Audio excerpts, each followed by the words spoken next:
Good evening, everybody. Monday, January 29th, 2024. And I'm very excited to welcome everybody. And my guest tonight is a guy I've been seeing his work all over social media and Twitter and all around the Bobby Kennedy universe. And it's Mr. Aaron Everitt. Aaron, thank you so much for joining us tonight. Hey, just thrilled to be here. Thanks for the invite and looking forward to the conversation. It's awesome. Yeah, absolutely. So this is really the first time we've ever met. We haven't met in person, obviously, but I mean that's the crazy thing about 2024 and the way our world is now. You meet people, you connect with people on shared interests, whether it's a political campaign or art or movies or whatever it is. And yeah, you came to my attention, Bobby. You know, started sharing some videos that you put together and made.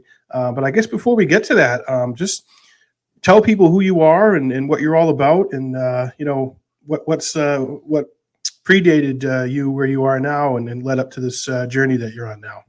Yeah, sure. I'm from Colorado, so Aaron. My name's Aaron Everitt, and I'm just a guy that has grown up in the West. I've lived in Colorado pretty much my whole life. Little stint in Wyoming while my dad was building houses. So I grew up fishing and skiing and hunting and just kind of doing the West thing. Went to college in Canada and have a theology degree. So my background is kind of on the religious side of things, I suppose. I worked in the church for a minute. Was a traveling musician for a bunch of years, played in bands and got to travel kind of pretty much all over the world playing guitar, which was just a kick when I was a young kid. And loved it, just enjoyed kind of a creative person. That's just been my whole experience as a human is just related to creativity. I have worked in a family business or have worked in a family business. It's all in real estate development. So lots of entitlement work and weird stuff that no one wants to do, talking to city governments and just trying to figure out how to navigate my way through their particular scriptures. So my theology degree kind of came in handy through that process. And yeah, that's who I am. I'm married to a lovely lady. We've been married 22 years. I've got 4 teenage boys. And I am, from a political standpoint, I have been on the right side of things for most of my life in terms of the aisle, which I don't love that particular moniker, but that's kind of how I would be characterized. And have spent most of my adult life kind of following conservatism, growing up listening to Rush Limbaugh and a bunch of that kind of stuff as I was a young kid, and kind of as I grew up, I've always had a lot of fascination around politics. It's a very cool thing. I love the American experiment. I think it's a really just fantastic kind of moment in history that changes everything. And so I've kind of traveled a bunch to Colonial Williamsburg with my kids, like one of those kind of nerds that does that, and just have loved those documents. I loved the idea of the Enlightenment and natural law. I like to write. I grew up kind of practicing that. I never really loved school, but I really enjoyed writing always. So I kind of started getting into writing. I've written for Mises Institute, and I've written for Free the People, and some other stuff that I've done online over the years. And that's kind of how we get to the doorstep of where I am currently. So. Wow, that's awesome. So yeah, you've done a lot of different things and a lot of cool things. It sound like, and traveling the world playing guitar. It was a guitar you said you played. Yeah.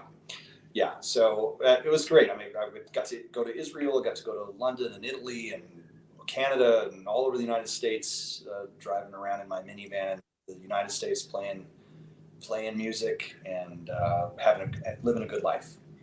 Wow. That's awesome, man. So what were your like musical influences? What, like, if you remembered the earliest record you had or Yeah. tape, or yeah, probably a record, like what would a couple of those be? So I worked my first summer job when I was 11 years old in 1986, and I wanted to buy a CD player because that was kind of the big deal. So I went to go buy my first CD player in 1986. I think they were like $400. I'd saved up all summer and Oh, realized that I didn't have a receiver to play any of the CDs. So I bought a record player. And with that record player, I had enough money to buy a bunch of records. So I bought Beatles Revolver. I bought the Beach Boys. Pet Sounds, and those were my first records, and listened to them over and over and over again. Learned how to play guitar, playing the Beatles stuff, and yeah, from there I just kind of fell in love with music. I just absolutely have always loved it. It's been such a blessing in my life to do it. I can't even believe that I've gotten to do what I've done by being able to shake my fingers on some strings.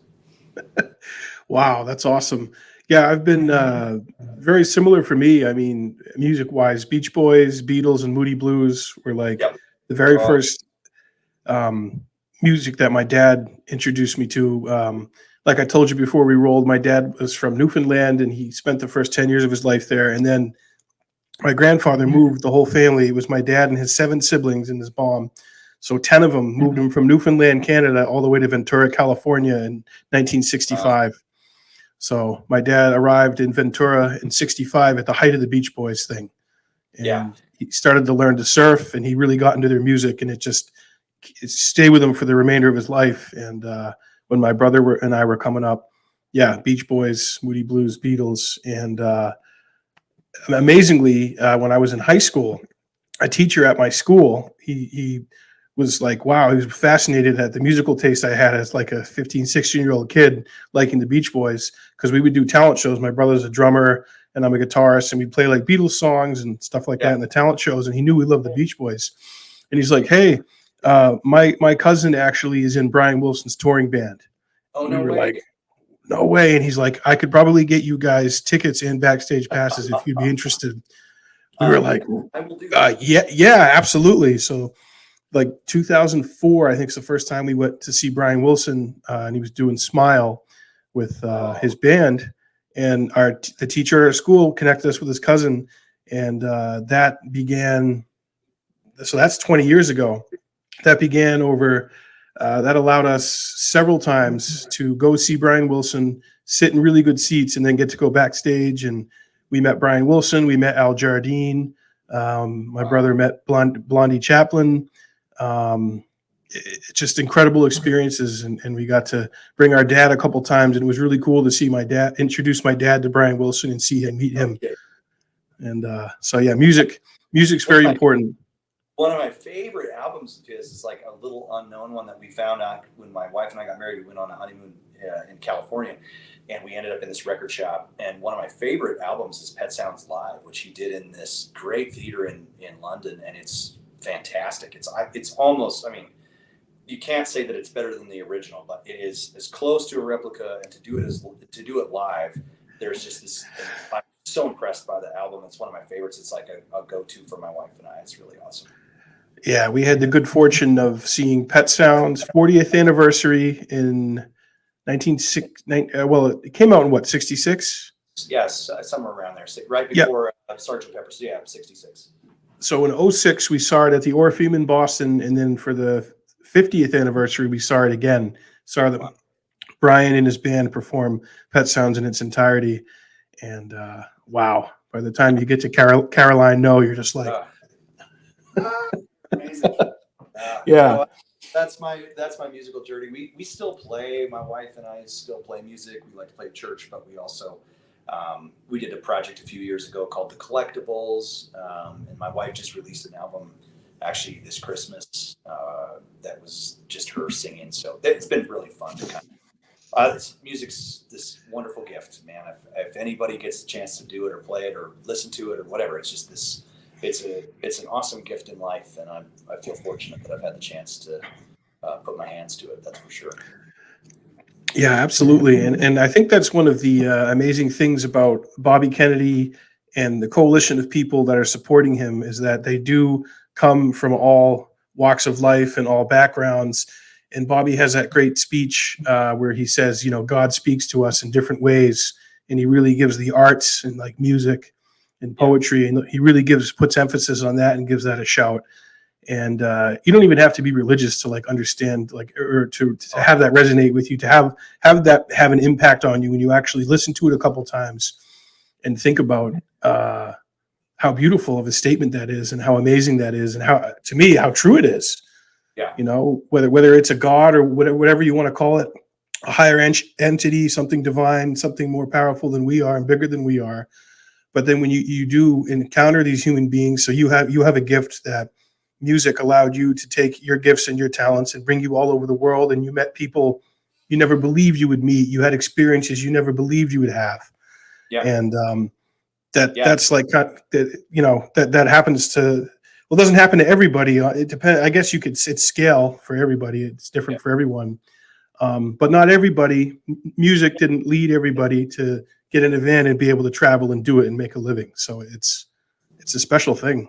Yeah, no, I don't take it for granted. It's some of those. It's one of those things that and really like all my business career, everything I've done in business I learned on the road when I was playing, like how to collect money and how to keep a ledger and how to run your books and do your taxes, and I learned all of that out of a little folder in the back seat of my van. So I mean, pretty cool. It's the greatest, short of my kids and my wife, being able to have had that experience is one of the great gifts I've been able to have. So, yeah. So, what is your earliest memory of the Kennedys and the Kennedy family, and then of course, RFK Jr.? this might be embarrassing, but my earliest memories are actually an old parody thing on Rush Limbaugh of Teddy Kennedy, and they would always make fun of him on that show. And it's an interesting thing in American politics. Rush was really funny in the '90s. Like, he was a funny guy to listen to, and his show was like full of musical parodies. He was kind of that's why I think that's actually why he got as popular as he did. He was saying cool things, but he was also really funny, really entertaining. Nothing like him had been on the radio before, and to some degree, we probably all had a little bit of thanks to say to the guy, because all these formats are a relationship to that, or some tangent to talk radio and to his kind of pioneering of all of that. So those are my earliest memories. You just learned as a conservative early to not like the Kennedys. That was like step one, listen to Rush Limbaugh. Step two, don't like the Kennedys. So that was kind of my earliest entree points to the Kennedy family. I didn't know much about JFK. I didn't watch the movie. I didn't do none of that was very interesting to me when I was younger. And so probably all of that stuff just kind of bypassed my life. And, I had one kid I took Russian in high school, and I had one kid that was just totally enamored with the JFK assassination. And I was like, man, I don't even know what you're talking. Nobody cares, man. We're like 16 years old. Move on. Whether it's or not, maybe it is. I don't know why. I just want to go date the girl I was dating. So what? Enough. You could understand him speaking Russian before you could understand the JFK conspiracy bullshit. And he was terrible at Russian. So no, it was just, I wasn't very enamored with any of it. I suppose that's just kind of American politics in a nutshell, right? Once you sort of find your tribe to some degree, or your people, it's really hard for people to break out of that. So you start to bring on all the things that everyone tells you should. And the Kennedys they're Democrats. They're the moving forward of Lyndon Johnson, and all of that stuff is a result of the Kennedys. And so, yeah, it wasn't exactly. It still doesn't probably sell very well with my parents. Frankly, that I'm a Kennedy supporter. They're like, I think they're more open to listening and having those conversations. But I do think if you're a conservative boomer, man, he is not, like, that name poison. And so that's my introduction to the Kennedys. Interesting. Yeah, it's funny. So my twin brother Mike and I, we were those 16-year-old freak conspiracy kids in high school that were just obsessed with the Kennedy assassination and the Cold War and that history of America, the Cuban Missile Crisis, the Bay of Pigs, CIA shenanigans. Because my dad, to some extent, but really my uncles were really all into that. And I had one uncle who just had one of the books that Oliver Stone based part of his screenplay of JFK on, which was by a guy who actually served in intelligence in the Pentagon, a guy named Colonel Fletcher Prouty. And Donald Sutherland, I don't know if you've seen JFK now since. Oh, yeah. Oh, yeah. It's like, it's a staple now at this point. Okay. So yeah, Donald Sutherland's character, Man X, is based in part on Colonel Fletcher Prouty, a real guy. So I was old enough to grasp that book. So my uncle gave me that book, and I read that, and that kind of just blew me away and floored me, and brought me into a whole other world of looking at politics and espionage and intelligence. And then that leads you to Peter Dale Scott and drug smuggling, and that the intelligence agencies are all wrapped up in that. So I kind of had this, like, I guess you could call it red pilling and split from conventional wisdom and views of history when I was in high school as a very young boy. Yeah.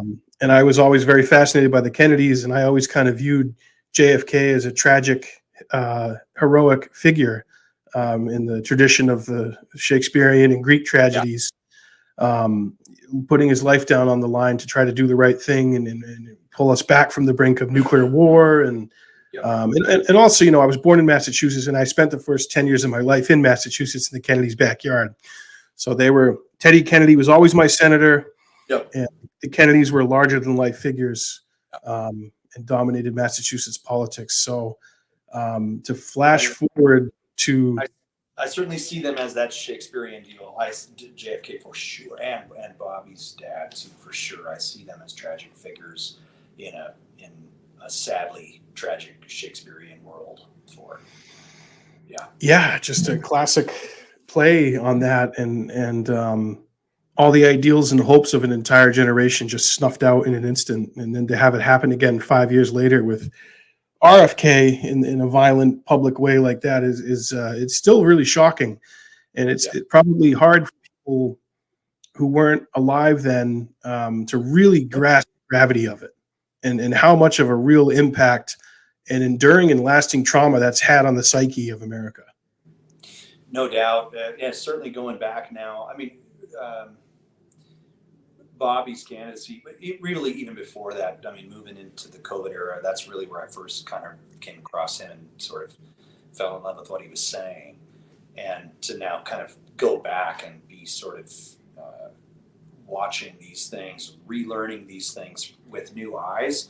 I'm a skeptic generally at heart. It's kind of who I am particularly, and I think I come by skepticism fairly naturally, and so to have that self-examination to say, like, maybe the things that I dismissed early on in my life need to be revisited to some degree, and that all of this has opened up this kind of conversation around, man, I don't think I was told the truth. And I know that. I've known that before this, but to then insert these other things that were taboo, at least from the conservative side of the aisle, like it was non-negotiable that the Kennedys were liberal and they had no value because they were liberal. To be able to renegotiate that in my own mind, revisit those things and say, why don't we sort of look and listen to what these folks have been saying, has been really cool. It's actually been a really cool, honest experience in my own mind and heart. Yeah, that's awesome, man. And I'm with you. I think a lot of things have been turned on their head in our political system, because there's obviously going to, as part of Bobby Jr.'s DNA, is that Democratic Party, that populist party of the people, the working man, labor unions, staunchly anti-war, for taxes, you want friendly to business, but you want taxes to go towards social programs and lifting up. The idea is to lift people up here within our own borders, and not to be over in foreign wars and all these misadventures around the world. So Bobby has that going through him, but then, of course, and I've heard this from a lot of people with COVID, I call it the flu world order. With the flu world order happening, Bobby was one of the loudest, most powerful entities pushing back on that and blowing the whistle on it and being like, hold on a sec here. I don't think so. And it was refreshing in so many ways. And he came on a lot of people's radar through that. Now, I mean, I started this podcast in 2015, and my brother and I, a dream guest was always RFK Jr., because we just simply we always had this fantasy that we were going to help bust open his father's death and his uncle's death by being able to interview him and talk to him about all the problems with the official narrative of both cases. And to that point, no real prominent Kennedy had said anything of real like really explosive or really red pilled about the cases. Yeah. And it was really RFK Jr. who did for the first time. And what really forced him to do that was Paul Schrade, who was shot in the shooting, and the ambassador who lived. He got hit in the head. He was a labor union guy and close friend of his father's. Said, you need to look at the autopsy. You have to look at the files. And to RFK Jr.'s credit, he went and did it. What a difficult, horrifying thing to have to face. To go look, it's.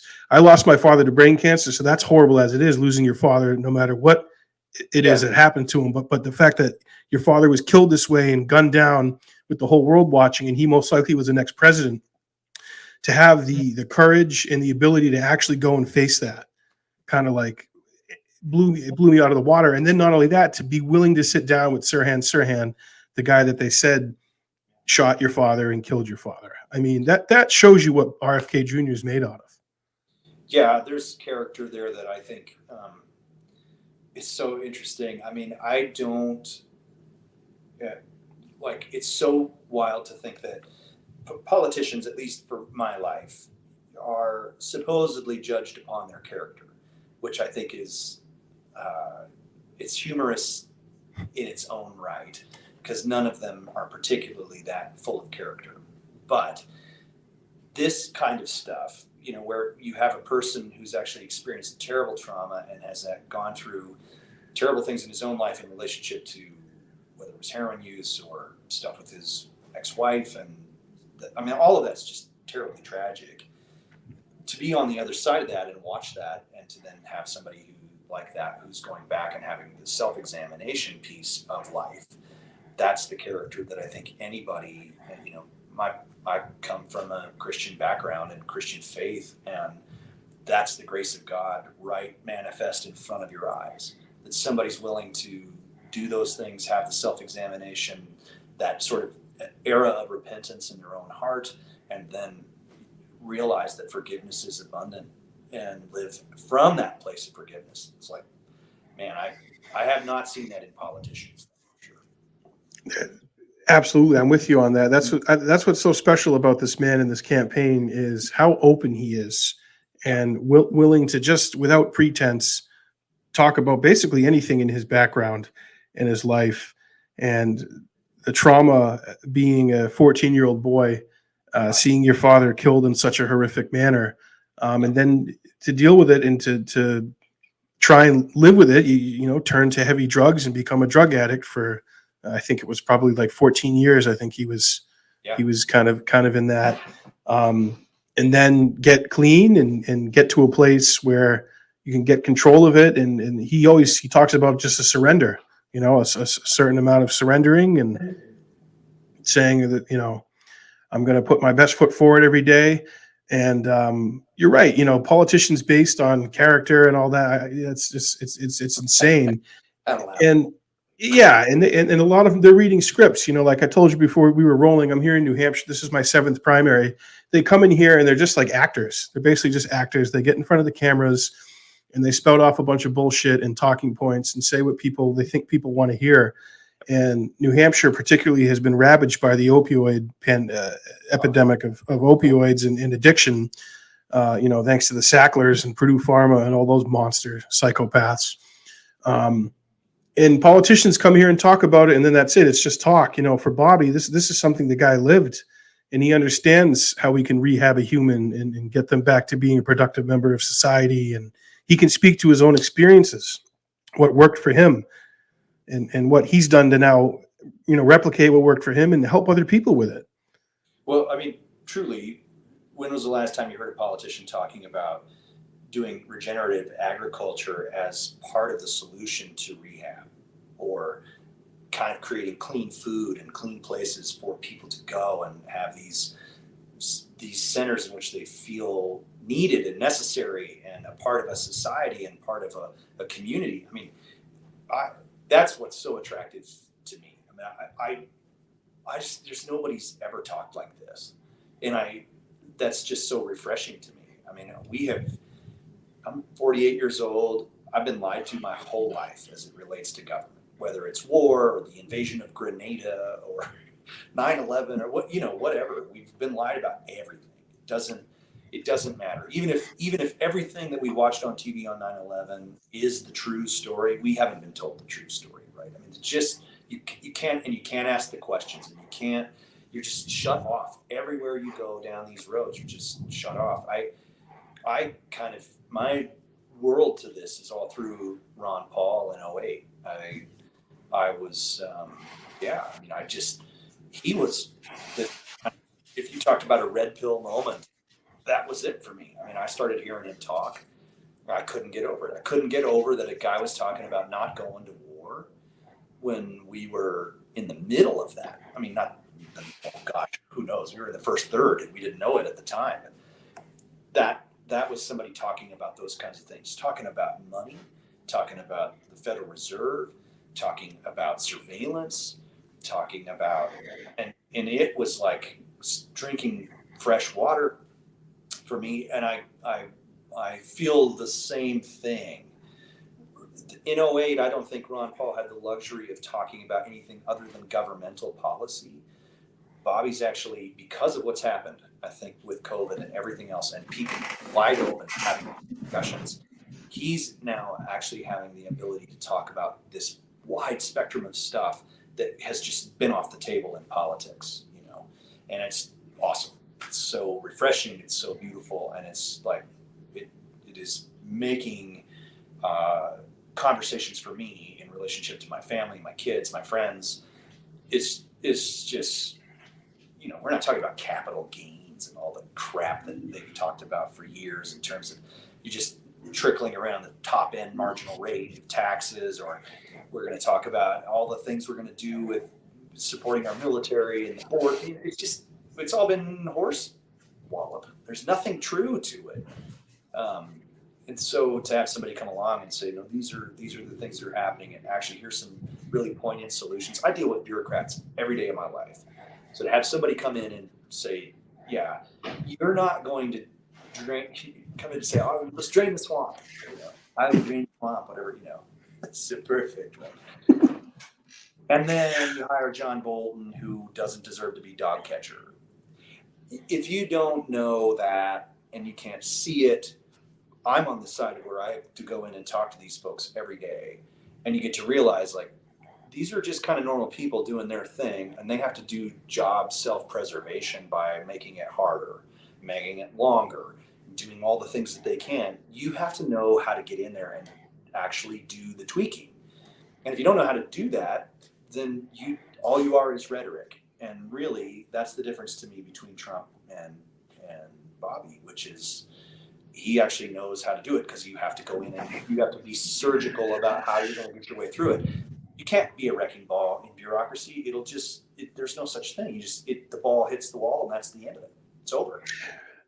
Yeah, well, yeah. Bobby says I have a PhD in suing these guys and Yeah. warding out corruption, because he's done it as a litigator for 40 years. Yeah. A lawyer, he understands these bureaucracies, how they work, how they connive behind the scenes, how it's a revolving door of industry, and then those who were supposed to regulate said industry. Now, Trump had the right instincts about it and the right feelings about it, but that's not enough. You need to know that, like you said, these people, it's every day. You need to know the mechanisms and the gears of government and the way it works. And Bobby is such a unique figure because the dude was born into the system. He was born inside of it. Front row seat from the moment he drew his first breath, and knows how it works. I mean, everything A to Z in a republic, whether it's foreign policy, foreign affairs, agricultural policy, tort law, drug policy. I mean, the guy he's dealt with all of it in 40 years. The environment, I mean, everything. He understands what needs to be done to root out corruption and clean it up. So the idea of Bobby being able to staff our federal agencies and get some pit bulls in there, get some good, earnest, honest people who are reformers, and want to, alter course that we're on is very exciting. And I'm confident that Bobby would put really good people around him. Yeah, if you think back through our lives watching politics, I bet there's maybe a handful of people that can speak extemporaneously off a teleprompter. Those are the people that are most compelling to me generally anyway, is somebody that can think. This guy's got he can go back through the annals of history and recall it and remember the names, and it's something to behold. It's really cool. It's unique. He's a gateway. He's living history. He's a portal to our history as a country because of his family and who his family is and what they've done and what they were part of. So when you're talking to him, it's really like that, man. Bobby can just tap into an ether, and something will trigger a memory in his mind, or he'll pull out a rare, obscure name of someone, and then you'll pretend, oh yeah, I know who you're talking about, Bobby. And then later that night, I'll go on Wikipedia and I'll look that guy up, and I'll be like, holy shit, man, you remember that this obscure bureaucratic guy who for 3 years was in the Department of Labor, but then got a sweetheart gig at corporate at Pfizer, Yeah. And Bobby he'll be able to connect that and put that together, and realize things are so bad because of so many people like that, and because it's a system now that just functions on bribery and corruption and greed. Yeah, it's a flywheel that just is so much momentum. It does take a Morpheus to turn it off. Yeah, I mean, just take, for example, our current Secretary of Defense, Lloyd Austin, who was, mysteriously in the hospital for a month and no one knew about it, that's a major red flag. That guy comes over from Raytheon over to the Pentagon to become Secretary of Defense. If you can't see the obvious problem with that and how horrible that is, then I don't know what to tell you. Yeah, that's the conversation that we all should be having, which is that trust is something that really takes both parties participating equally towards a common outcome. If one side of the aisle never, ever plays in the world of trust, then you have nothing. You have no society. There's nothing to trust. And what they've created is just a flywheel of distrust. And so every time you think you get a little bit of headway, every time you think you get a little bit of room or traction, okay, well, maybe there's some honest people, it just comes and clips you off at the knees again, because that's the system. That's what it is. And you can't, it's just a series of disingenuousness that you can't overcome. But you have this unique voice at this very moment that's saying, might be able to do it if we work hard enough to get it done. Yeah, if we give it a shot. And absolutely, on Ron Paul, man, I had the honor of working on his campaign here in 2012 here in New Hampshire, and we came in second place with 24% of the vote behind Mitt Romney, the Mormon mafia. All his money and his Ken doll hair and his talking points, and that rock ribbed conservative. Yeah, Trump's like, Mitt Romney, I have a Gucci store on Fifth Avenue that's worth more than him, Aaron. Okay, he's a lightweight. He's a total lightweight. And I'll tell you, in 2012, he got down on his knees and he begged for my endorsement. He begged like a dog. Okay, like a total dog. He did, Aaron. But yeah, Ron Paul is one of the most badass dudes to ever walk the halls of power, and he really put a light on things that are what ails us, as any doctor could do. Dr. No cured my apathy was a great shirt I saw a lot during that campaign. And oftentimes you would have Ron Paul and Dennis Kucinich, as obviously they come from opposite ends of the spectrum, but very much have a lot of connective tissue in how they approach government. I know Dennis more than I do Ron Paul personally, but I know Ron's people, and I obviously worked for Dennis on the campaign, and I've known him since I was in high school. I first met him in 2006. So those guys are proof that decent humans who are not reptiles can get in and can actually, can shake some shit up and can do some things. I mean, Ron Paul talking about, obviously we want to abolish the Federal Reserve, but auditing the Federal Reserve. There's not a lot I like about Bernie Sanders, but he had the Senate bill version of that. He worked with Ron Paul on legislation to audit the Federal Reserve. So that's kind of what we're seeing with the Bobby campaign is left and right people who maybe a couple cycles back maybe wouldn't be political bedfellows or wouldn't be part of the same campaign. But but Ron Paul did bring a lot of those kind of people together, and Bernie did to some extent. But I really feel, and like you said, how Bobby is unique, is that this is a unique moment where we can get a coalition of those kind of people.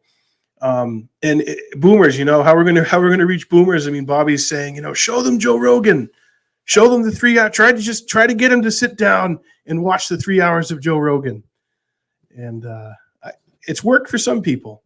Yeah, for some, for sure. It is an interesting. Not the last one, but one of the second to last video I did, I tried to put him into 90-second clips. Tried to put Bobby into 90-second clips, and it's tough to do. I missed some things for sure, but that's been a conversation. Like, how do you reach folks that just won't do anything but listen? Like, the worthiness of their American Republic is 90 seconds, which is like, it's its own embarrassment on its own level, but that's where we're at. So that's the piece that I feel like if you can try to do what we can to reach people who won't sit down and listen to 3 hours of Rogan, it's important.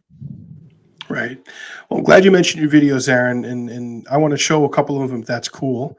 Yeah, for sure. Okay, so you can see that there, your video, free speech. Yep. Okay, so let me play this, folks. This is one of Aaron's videos, and it's a good one. I mean, they're all good ones, but this is a quick one. It's 1:25, and it's crucial, and it's one of the focal points of Bobby's campaign. So I'll let the video speak for itself. That is why the First Amendment's important. Debate, congenial, respectful debate is the fertilizer, it's the water, it's the sunlight for our democracy. This itself is evidence of the problem that this hearing was convened to address. This is an attempt to censor a censorship hearing. It is the basis for democracy. It sets us apart from all of the previous forms of government. We need to be able to talk, and the First Amendment was not written for easy speech. It was written for the speech that nobody likes you for. Malinformation is information that is true, but is inconvenient to the government that they don't want people to hear. And that's antithetical to the values of our country. So now I'm subject to this new form of censorship, which is called targeted propaganda, where people apply pejoratives like anti-vax. I've never been anti-vaccine, but everybody in this room probably believes that I have been, because that's the prevailing narrative. Anti-Semitism, racism, these are the most appalling, disgusting pejoratives, and they're applied to me to silence me, because people don't want me to have that conversation about the war, about groceries, about inflation, about the war on the middle class in this country that we need to be having. Do you think you can do that by censoring people? I'm telling you, you cannot. That only aggravates and amplifies the problem. We have to stop trying to destroy each other, to marginalize, to vilify, to gaslight each other. We have to find that place inside of ourselves of light, of empathy, of compassion, and above all, we need to elevate the Constitution of the United States, which was written for hard times. And that has to be the premier compass for all of our activities. Amen, Bobby. It is fantastic, man. It's just such a simple message, but we don't hear it. We're not hearing that from anyone else. No, not at all. I mean, certainly there were people during COVID that were talking about it, but not anybody with this smart. Like, I don't know. There's something about where his status as a person and as a character in American life. It's crazy to me that he would give that up. He didn't need to. People talked about that with Trump a lot. Like, oh, he's a billionaire. He doesn't have to do this. It feels really different, frankly. Like, I feel like Trump used the presidency to somehow brand build further his brand, his character, his, or lack thereof, or his sort of persona. This is like what are you doing, man? You don't even have to do any of this. Sail off into the sunset. You married a nice gal and you can go live in Malibu and you got all the money you need and just be done with it. You're doing a great job. This is like, especially during COVID, he was throwing things into the world of this that were so, it just wasn't necessary for him. And it's admirable. So when you go to Congress, I mean, as I was editing that video, I'm thinking to myself, these are people that are staring you down, telling you for 30 minutes before that hearing started about how he doesn't belong there, he shouldn't be there, and there should be we should vote to not allow him. And here's a letter with all these people that say you shouldn't be here because you're an anti-Semite and you're all these things. To have the stones to sit in that room then and tell all those people kind of basically go to hell, it was, it was like, holy cow, man, this is amazing. It's really fun to and really every time I've, that last one was pretty fun to kind of put together because it was everything he talked about. They were just these like poignant, in your face conversations that he talks about his dad, going and having these conversations about telling the truth to people, and they didn't want to hear it. And then by the time they're done, they're applauding. I kind of feel the same thing is happening. I mean, he's telling the truth to people and you're going, I don't know that I want to hear this, but if I listen long enough and I'm willing to listen and hear it out, the logic is all there. And it's just really cool to see somebody, the long format thing is so fantastic. So. Yeah, he's doing circles around the other candidates. I mean, first of all, Biden, they got him on a tight schedule and they give him whatever drugs they're going to give him in the morning. And as Trump says, Biden, he's wandering around the White House, probably naked, looking for his ice cream and his pills. I mean, the Biden thing is elderly abuse, in my opinion, at this point. I feel bad almost so, like if you're his wife, like pull him off the stage and let's be done with this. Like it's okay. Like you got to be president. Good for you. I mean, that's a really big thing. You got to do it. So go enjoy the last ice cream cones you're going to have for the next few years. It's really, I would agree with you. It's total elder abuse. Like where's his wife or his children to say like, no, Dad, we're done. That's its own. It's shameful.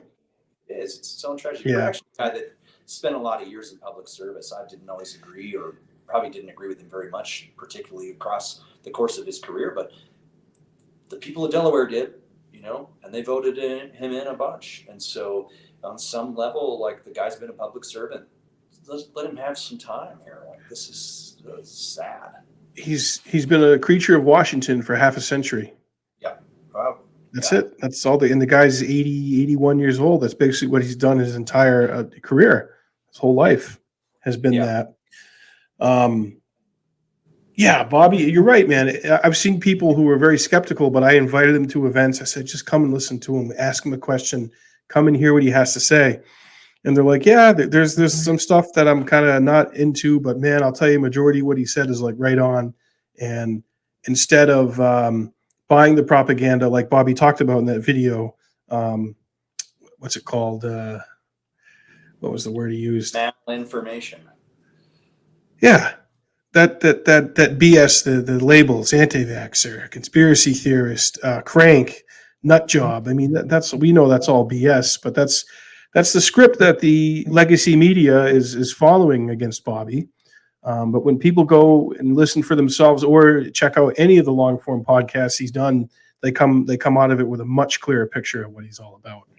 Yeah, totally. It's actually partly. I mean, not to bring it back to those videos, but like I'm feeling very much like this is a moment for storytellers in our time. We haven't done a very good job of telling the American story, not to our children, not to the people that are immigrants, not to people who would want to come here or be a part of our culture or our life. We haven't told that story very well. We've projected a lot of things around the world that are bad stories. We've been at war pretty much all of my children's life, if not long, certainly longer than that. We've ruined the money supply for everybody around the world. for all sorts of reasons. So our projection of who we are as a country is not the heroic world that people have talked about, and I wanted to start telling that story, and so I don't know. I've written a bunch. I've written for other places over the course of my career, and when Tucker started doing his thing and kind of putting his stuff out, the amount of views that he got simply by being a video presentation, I thought, man, I would try that with some writing. So I did a couple of those, started writing, started then doing these picture kind of essay things with them that were all somewhere between 3 and 15 minutes long, and started making these episodes of telling the story of where we've been wrong, where we've been right, what our republic is really about, what are the issues associated with our republic.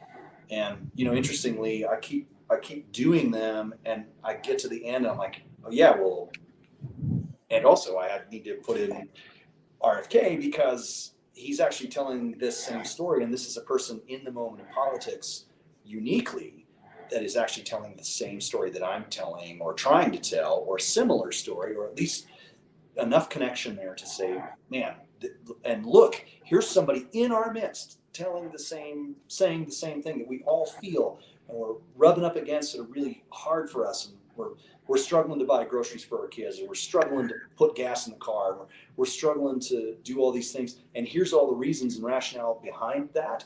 And oh, by the way, this guy over here, he's saying the same things, and it's been pretty cool. It's been pretty cool to experience it. Like we were talking about before, it's pretty rare that, like in my own world, that something that I've put together and written is suddenly being pushed out onto social media by a possible president of the United States, a future president of the United States. It's pretty cool. Yeah, it is amazing, and I think this is one of the first videos of yours that I saw. So if you're cool, that I want to play a little bit of this one. I know it's kind of a longer one. Yeah, for sure. You play what you want out of this. But That's fine. yeah, Bobby shared this one, and then this one, man, is like, wow, this is really good. Again, I'll let the video speak for itself, and we'll start playing it. Sounds good. I was born in 1975. I am at the heart of a generation that had mothers leave the home and head into work to make ends meet, who grew up with parents overcome with the general melees that hung over the country, and who has come to age at the end of the American Empire. It's easy to be critical. In fact, we are the generation that invented grunge and lived comfortably with angst in our spirits. We were latchkey kids who were forgotten by the boomers who preceded us. Their engrossment in their own successes in life left us on the sideline, too uncomfortable with conflict to say our grievances out loud, but also still hoping for the America our grandparents had described. We have put our heads down and tried our best to do the things that everyone said would work to create a happy life. We went to college. We got good jobs. We were active in our communities. We involved ourselves in civic institutions. We did all we could for our families. But after all of that, we still find ourselves stuck in between a world that once was and a dystopic one that is coming faster than we could have ever imagined.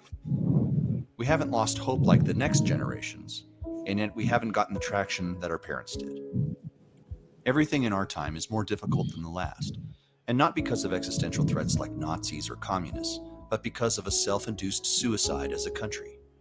We have had harder barriers placed around us by an activist boomer generation and an overly sensitive youth. Our money has been ruined because of irresponsible politicians and political payoffs for power. The economic system is a crushing capitalism for most of us, yet we see the veneration of a few fortunate people that live in wealth unimagined by previous generations. I disparage no one for their success, but the punitive actions by a cancerous state have put Generation X squarely in the crosshairs of a brutal America. We still believe in hard work and success, but our children feel hopeless and don't think that anything that we say works does. And truthfully, their assessment, while harsh and fatalistic, isn't incorrect. Groceries are more expensive. Our food is processed and poisoned. Our lives are surveilled beyond understanding. Building wealth seems elusive. Societal norms are lost. Institutions are untrustworthy. And houses are out of reach. I've been more than skeptical of politics in my life, Everyone that has been paraded in front of me has been cut from a similar cloth. They seem like quality people with great ideas who are propped up by talking points most promoted by the media. There's always a horse race election, and the results have forever been the same. A trajectory cast in permanence, ever marching towards more control and more power for the state. I was intrigued by the Donald Trump of 2015. He was one of the most interesting people I had seen run. He was confident, blustery, and was one of the people in the club that came out to the porch to tell us what was happening behind closed doors. Yet even President Trump couldn't overcome the power of the machine. His wrecking ball personality was dismantled by the people he surrounded himself with. And he relied too heavily on untrustworthy people to do the work he claimed he wanted done. By the end of his term, he had spent more money than any other president. He had locked down an economy. He had empowered federal bureaucracy more than it had been when he came into office. And anything that had to do with the loss of his election came as the result of having a country locked down and frustrations pent up. Arriving at January 6th, the machine knew what they had been able to destroy, and no matter what came next, Trump had been ground up and spit out. His current revenge tour will not end the way his followers hope, and elections will appear stolen, the media will still be crooked, and Trump will fade away as a graciousness man whom the political system destroyed. I've made it clear that my choice in this cycle is Robert F. Kennedy Jr. I've come to that conclusion not because he has all the talking points of politicians down, or because he's 12 years the younger of the youngest candidate currently running. I've come to that conclusion through a careful and elongated study of his actions. The things he is talking about are the things I resonate most fervently with as a Gen X American. He's discussing endless wars. He's discussing Bitcoin. He's discussing the rights that have been lost. He's discussing free speech. He's discussing corporate agency capture. And when he's talking about them, he's not just nibbling around the edges of a policy, but instead showcases his deep understanding about how any subject works. No one understands and articulates solutions to the problems we face as a country as well as RFK Jr. He's actually worked in the field of law for the last 40 years, suing the agencies and the corporations who have been unscrupulous in their treatment of the average American. He has a surgical precision about his solutions that gives us the best shot to begin to unwind this metastasized monster. I believe he understands the agencies that have built a prison for the well-behaved citizen and knows their inclination and adoration for power. He understands the shadow world that has been created with illegal immigration, where the non-citizen is the beneficiary of misbehavior, and the citizen is burdened with the humanitarian and financial crises. As a candidate, he discusses the revolving door of regulator and board member, and how the crony system comes at the expense of the American. No one in my lifetime has better articulated the angst of my generation. We were just becoming adults when the towers came down. We were just having children when the housing market collapsed and nefariously consolidated into the nationalized institution it has become. We were just sending our children into high school when the federal government made it permissible to lock everyone in their homes, cease educational operations, and obliterate the value of our dollar by paying everyone to stay inside. We've lived our lives surveilled by our own expensive ankle monitors, clicking yes to the terms that sign our rights away to a corporate state, to be sure to post on social media for our next like. This is the world we are navigating as a generation, and for once there is a politician who has traction, gumption to move outside the norms, and boldness to speak about the ills that have befallen us. He has the voice to disrupt the entrenched, and the capabilities to bring the ship upright from her side. When someone finally speaks as a representative, it becomes incumbent not just to listen, but to act. Our republic demands it.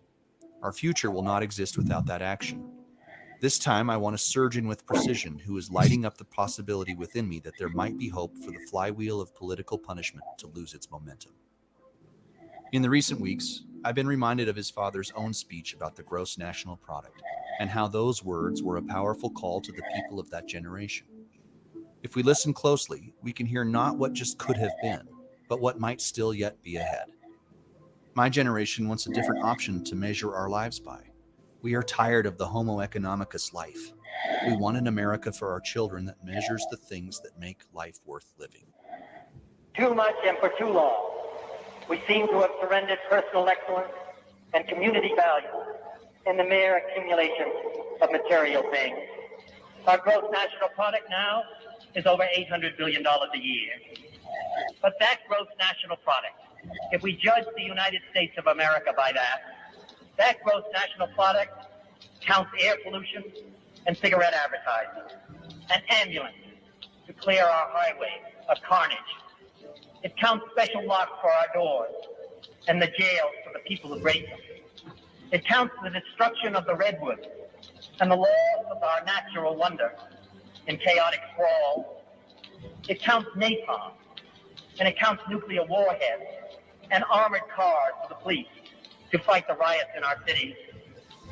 It counts Whitman's rifles and sex knives and the television programs which glorify violence in order to sell toys to our children. Yet the gross national product does not allow for the health of our children, the quality of their education, or the joy of their play. It does not include the beauty of our poetry, or the strength of our marriages, the intelligence of our public debate, or the integrity of our public officials. It measures neither our wit nor our courage, neither our wisdom nor our learning, neither our compassion nor our devotion to our country. It measures everything in short, except that which makes life worthwhile. And it can tell us everything about America, except why we are proud that we are American. Man, that was, dude. I had to show the whole thing. Sorry to make you sit through your own work. It's okay. I love that ending. That's been one of my favorites that I did. I don't know. It's like it's hard not to get emotional about what might be, right?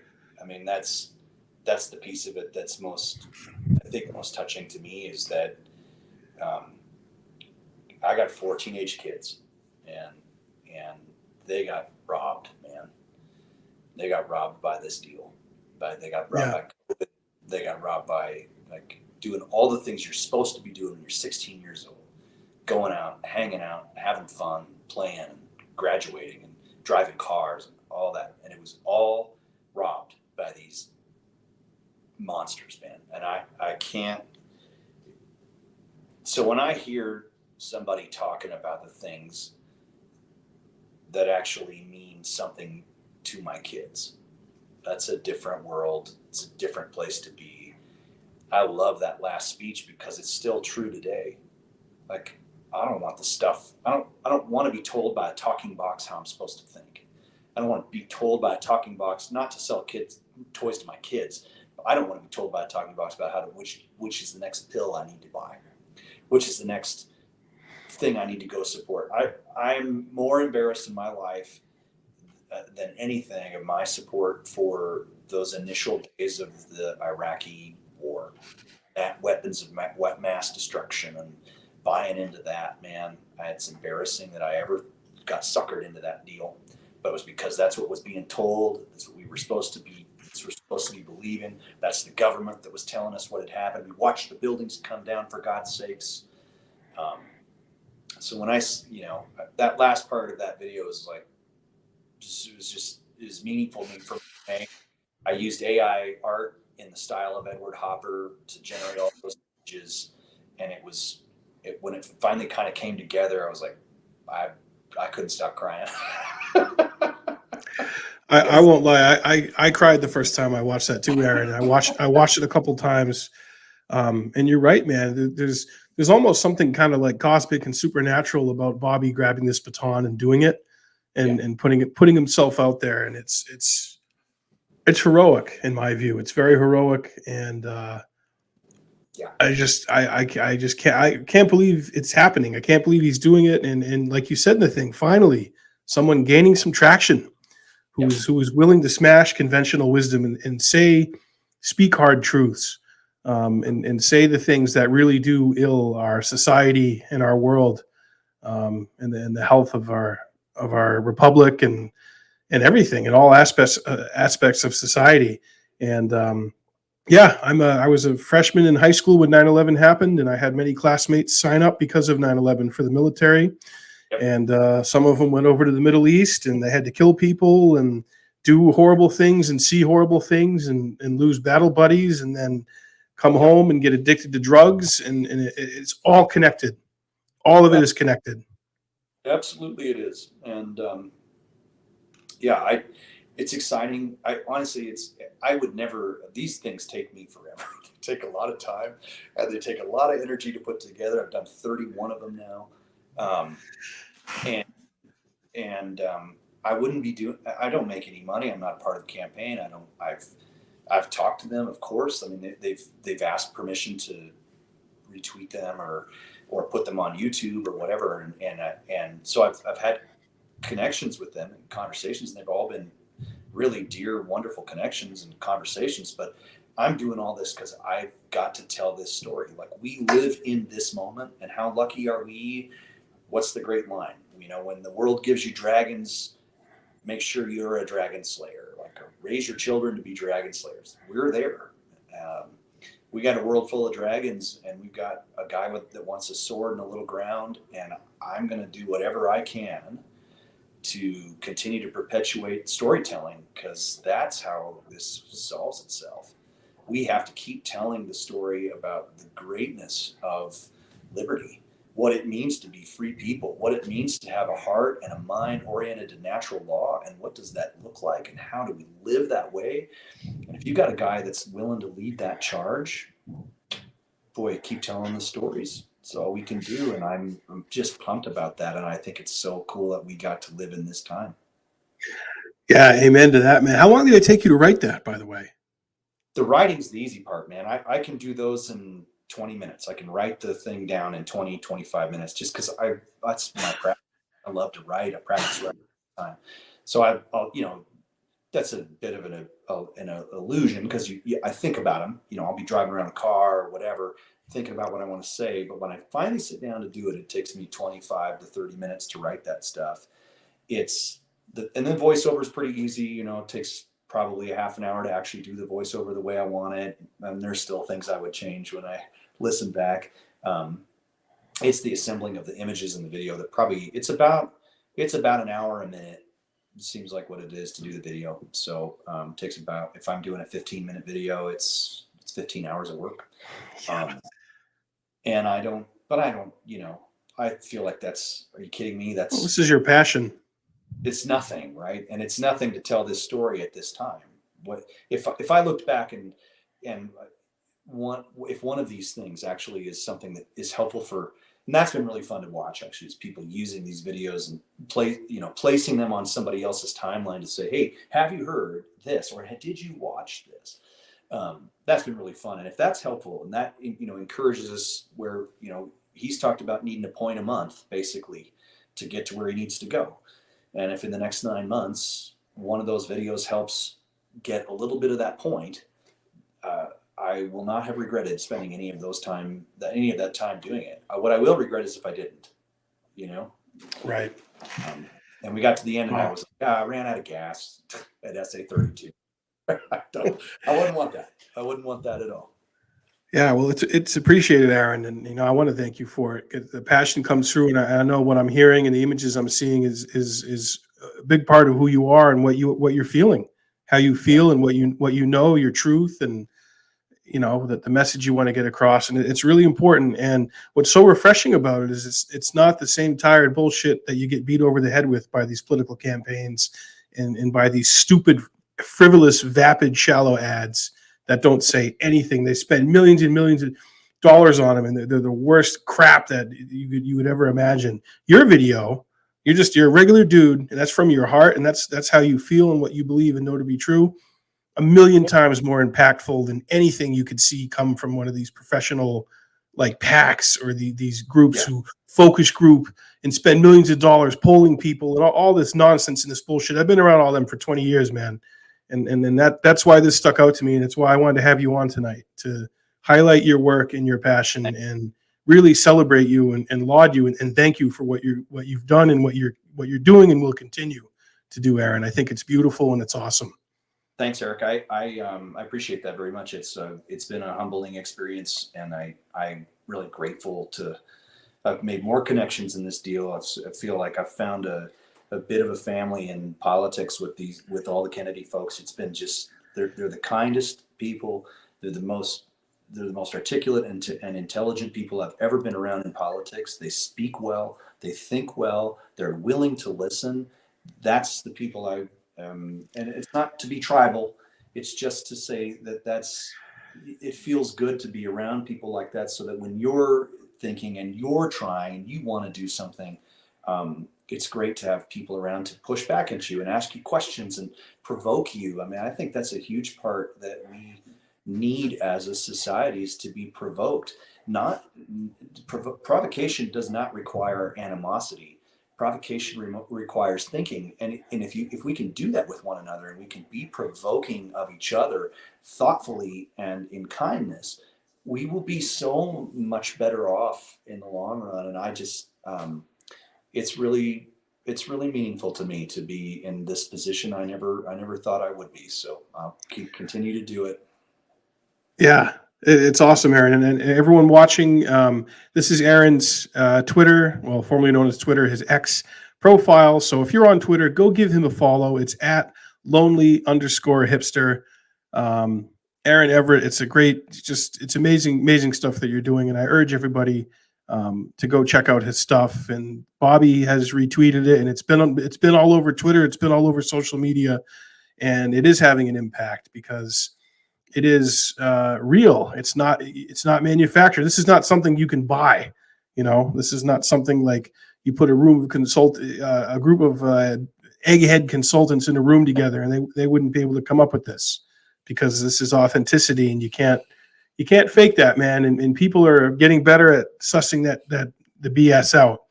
So, yeah, I said, no bones about it. I'm a supporter. I mean, I am a supporter of him, but I also think, like, that's okay too. We can be honest about that, and it doesn't come across as having to be a shrill. We might believe in something. It's okay to say that we do. So it absolutely is. This is the United States of America, baby. Right. We got that First Amendment. So there's a couple of quick questions we'll get here, and then we'll wrap up. Cool. So someone said, side note, what are Aaron's favorite guitar chords to learn as a newbie? Thank you. Thanks, John B., for the question. Oh, actually, some of the things that actually make your hands work better in guitar are to learn they're a little more challenging, but there's like half diminished chords on the guitar and augmented chords, both of which just are same shapes. They're kind of oddball shapes, but it makes your fingers stretch quite a bit. And that, those were like kind of breakthrough chords for me. So even if you're a beginner and you're playing G, C's, and D's, to supplement those chords, they're in Beatles songs a lot. So augmented chords and half diminished chords, they're all formed the same on the guitar all the way up and down the neck. And so but it makes your fingers go in a different direction than you normally would be. Get good with your pinky. That's like top tip I can give you in guitar playing, is your pinky's the key to making yourself a better player. Yeah, George Harrison called them the naughty chords. Yeah. And he used a lot of them on All Things Must Pass, his first solo album. Yep, they're really fun, and it kind of exploded my mind past just playing. Yeah, church songs are all the same 5 chords, so or rock songs pretty much all the same. So when you can move into that, it makes your playing just a really cool thing. Yeah. As a beginner, learn all the open chords in major and minor, and then learn the bar versions. Absolutely. Yep. E minor and C were the first 2 chords I learned. Yeah, you can play a lot of songs with those. Yeah. All right. What else? Last comment. Fauci knew that masking and lockdowns did not work against a virus, yet he let it go on. People need to know the truth of these things. Yeah, it's true. Trump's like, I'm not going to fire Fauci. He's doing a great job. He's doing a great job, Aaron. Honestly, that deal, that was the moment for me. I mean, I thought it was. I was skiing, so we were skiing. We were in the mountains. We were at Copper Mountain, and we'd take my dad, my youngest son, and we'd gone up for the day. My son had a swim meet that weekend, so we'd gone up on Friday, drove up, and all of a sudden, we were going to dinner, and the guy's like, "This is going to end my business. If they shut this down, it's going to end my." We're watching. My dad likes to watch TV, and I hate TV, but he was watching TV. We're in the hotel room together with my youngest son, and we're watching Fox or whatever he wanted to watch. And, it's just this endless panic of whatever. And I'm like, this is this isn't, we should not be doing this. We should not be doing this. And no. And then, we get to the next like 3 or 4 days, everything's shut down. Everything's going into panic mode. I'm still working. So like the thing I'm doing at the time, I've got employees. We're still working. We're essential, which another term that absolutely triggered me to the point of like, we should not be calling people essential in this world. This is not what it is. And then he marches that guy out, and I had already I already had my skepticism up about the whole thing. He marches Fauci out. Do a quick research on who this guy is, and you find out all the things that happened in the AIDS pandemic, all the AIDS crisis stuff, and you're like, this guy, this is who we're parading out as the person we're supposed to listen to. This ghoul. This is the guy. And from then on, it was like, man, if you didn't do your homework to find out that guy is the essence of what's wrong with the bureaucracies and the alphabet soups in Washington, D.C., I'm sorry, man, you lost me. And that's what happened. Yeah. Well, we'll leave it there, Aaron. Again, I want to thank you for coming on and hang out with me after I end the live stream, so we can just chat a little bit after. But everyone, that's Aaron Everitt. Like I said, check him out. He's making great videos. He's putting stuff out there that is thought-provoking and interesting and emotional. It's got everything. It's got everything you're looking for. It grabs you. And everyone I've talked to who's watched your videos in the Bobby world and outside of the Bobby world likes it. And something about it appeals to them. There's something for everyone in your videos, which is cool about them. So keep making those, Aaron, and we'll keep sharing them and supporting you and putting it out there. So thanks. Not gonna stop. So. Absolutely. Yeah. Thanks for all you're doing. And thanks to everyone who tuned in tonight to another episode of Jackman Radio. If you haven't, hit subscribe. If you want to support this channel, we are independent. The best way you can do it, if you're inclined monetarily, is patreon.com/Jackman Radio. $5, $10 a month. Any amount you can do helps. It helps fund projects like the amazing interview I got to do with Robert F. Kennedy Jr. back in April. I hired a camera crew, had it professionally done. And it's Trump would say, I don't want to say this, but I'm going to give myself an A+, Aaron. Okay. How's that? It's a very good one. I like that. How's that? Yeah, I'm going to give it an A+, Aaron, like your videos. Okay. But thanks for tuning in, folks. And the audio will be up on all our platforms for this. And we'll be back with more interviews and more episodes very soon. So everybody be safe, take care of each other, and have a great rest of your day. Thanks, Eric. Thank you, Aaron.